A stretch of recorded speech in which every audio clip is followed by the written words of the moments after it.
வணக்கம் உறவுகளே, welcome to நம்ம ஃபேமிலி விலாக். இன்றைக்கி நம்ம சேனலில் நீங்கள் பார்க்க போகிற வீடியோ என்னென்னு பார்த்தீங்கன்னா, வீட்டிலே எப்படி ரோஸ் வாட்டர் தயாரிக்கலாம் அப்படின்றத தான் பார்க்க போகிறோம். வாங்க நம்ம வீடியோக்குள்ளே போகலாம். இப்போது இந்த ரோஸ் வாட்டர் தயார் பண்ணுறதுக்கு நம்ம ரோஜா பூவை எடுத்து வச்சுருக்கோங்க. ரோஜா பூவில் இருந்து நான் பார்த்தீங்கன்னா ரோஜா இதழ்களை மட்டும் தனியாக எடுத்து வச்சுருக்கேங்க. இப்போது ரோஜா இதழ்களை க்ளீன் பண்ணி எடுத்துக்கலாம்.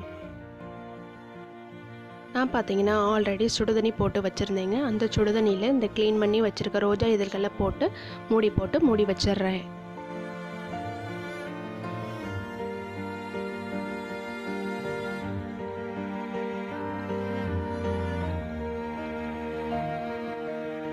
இருபது நிமிஷம் ஆச்சுங்க. 20 நிமிஷம் ஆனதுக்கப்புறம் பார்த்தீங்கன்னா அந்த ரோஸ் பெட்டல்ஸோட கலர் ஃபுல்லாக சேஞ்ச் ஆயிடுச்சு.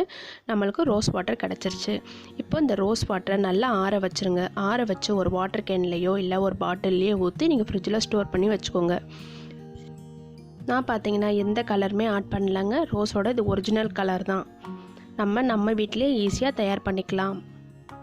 உங்களுக்கு தேவைப்படும் போது ஃபேஸ்க்கோ இல்லை ஹேருக்கோ நீங்கள் இந்த ரோஸ் வாட்டரை யூஸ் பண்ணிக்கலாம். எங்களோட வீடியோஸ் உங்களுக்கு பிடிச்சிருந்தா லைக் பண்ணுங்கள், ஷேர் பண்ணுங்கள், கமெண்ட் பண்ணுங்கள். மறக்காமல் எங்கள் சேனலை சப்ஸ்கிரைப் பண்ணுங்கள். அப்படியே பக்கத்தில் இருக்க பெல் பட்டனை கிளிக் பண்ணுங்கள். தேங்க்ஸ் ஃபார் வாட்சிங்.